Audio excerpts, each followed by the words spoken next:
I think the place to dig in before we move on is to the definition of government as an agency of legitimized coercion. And I was trying to think of a counterexample. So a But first, let me government that, make it clear that legitimized does not mean legitimate.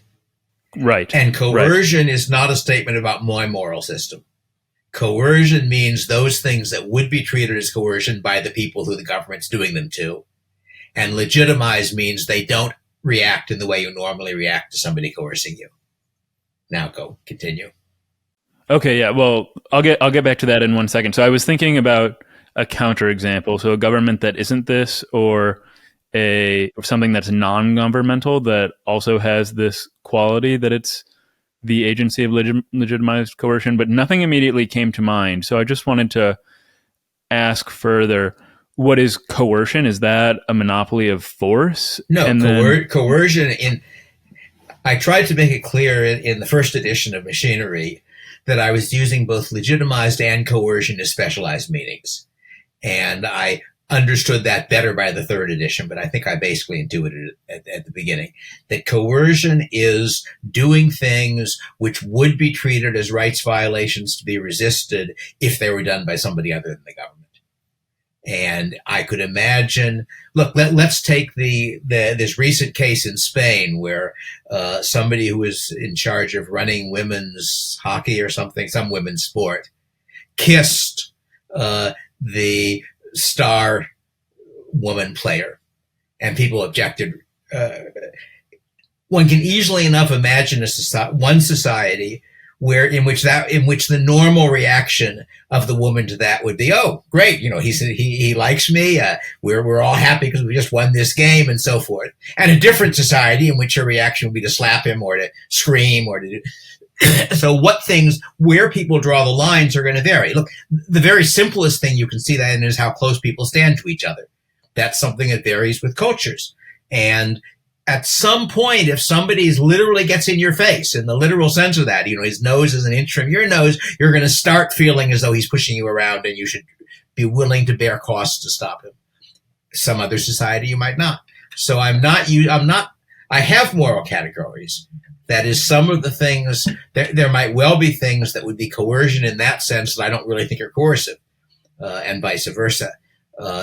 But my basic point is only that for the purpose of defining government, what matters is what are the things people are committed to resist, as it were, not what are the things that are morally wrong. mm-hmm. So Apple can't tax me or imprison me or in other ways infringe on my rights. And it is for that reason that it's not this agency of coercion. And then can we further spell out what makes... But if Apple raises the price of a Macintosh, you don't feel obliged to do very strong things to get them. You could imagine somebody who believed in the idea of a just price and who said, look, you've been selling this nice Macintosh for $1,000. This year you've raised it to $1,100. That's wicked. You're not allowed to do it. Even though it's worth $1,100 to me, I won't buy it.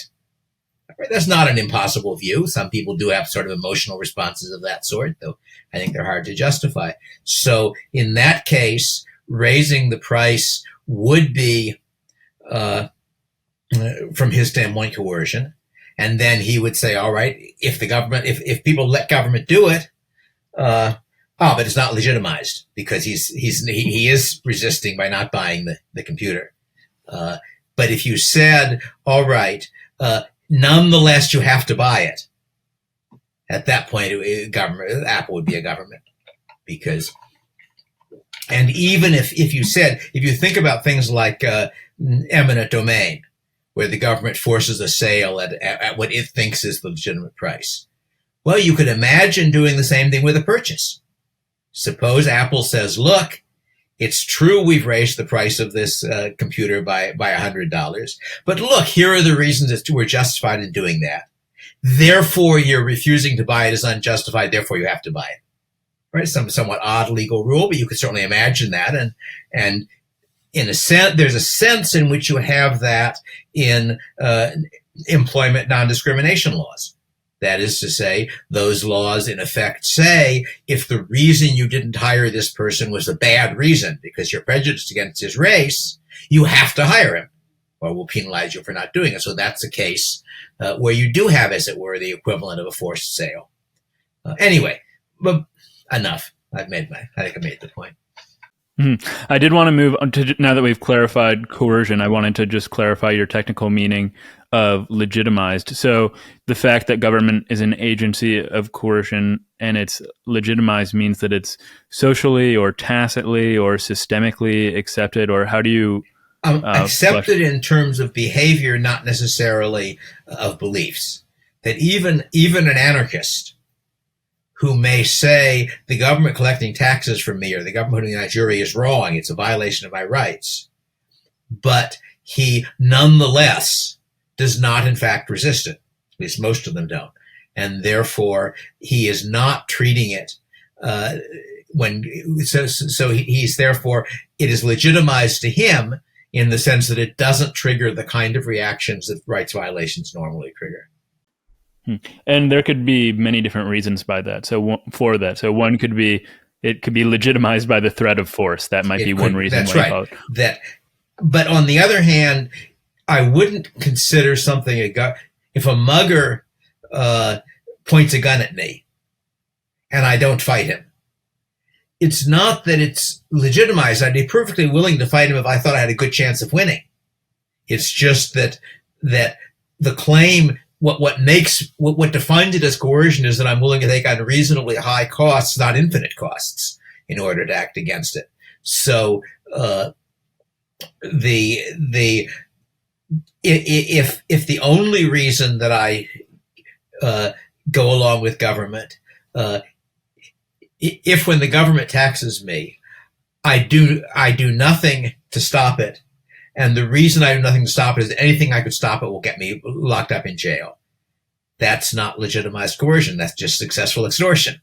But if, as I think is the case, somebody would say, well, look, there are things I could do to fight it. I could lie on my taxes. I could leave the country. I could do various things. If it was easy enough, I would do them. But if they impose any serious cost to me, I won't do them. In that case, he's treating it as a government, as legitimized. So we're going to get to the specifics and some of the applications, possible criticisms, all of these things. But I think that this is very good to lay out at the beginning what this terminology means. So the anarchic portion of your philosophy is that there is, or no body should be this agency of legitimized coercion. And that handles the anarcho portion of your title. And the second part is capitalist.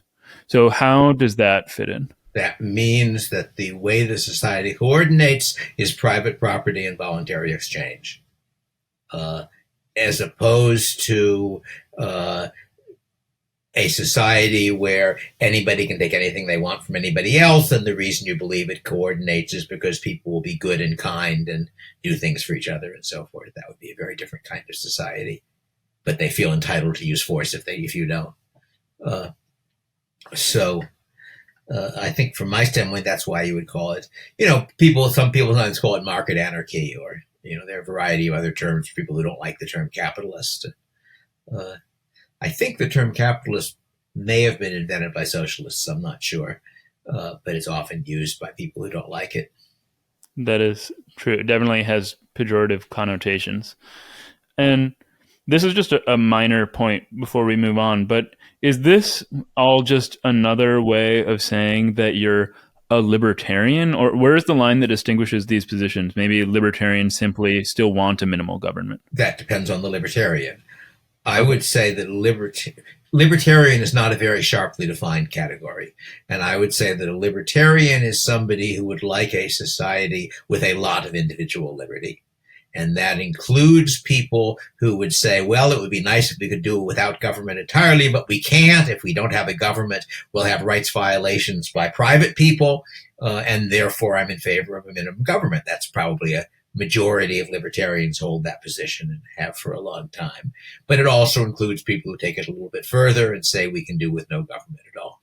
But of course, even in an anarcho-capitalist society, you don't have zero coercion. There will be, some successful thieves and muggers and so forth. In almost any society, you're not going to get zero rights violation. But again, as I was suggesting before, I think that in defining anarchist, there's a useful distinction between a moral position and an economic position. That is, one could hold that morally the government has no right, but in fact we're better off if we have a government, or at least a minimal government, because after all, the muggers have no rights either, and hopefully a government will keep the muggers from mugging me. And there's no rights to be muggers. They have lots of other rights, obviously. So I would say that I'm an anarchist both in the sense that my moral intuitions say that the fact that Congress votes something doesn't affect morality. And that as an economist, my guess is that I think there's a good chance that you can have an attractive society with no government. But you can easily enough imagine somebody who believed one of those and didn't believe the others. You can imagine someone who had no moral objection to government at all, just thought it was a mistake. As one could imagine somebody who is morally opposed to government but thinks we can't do without it.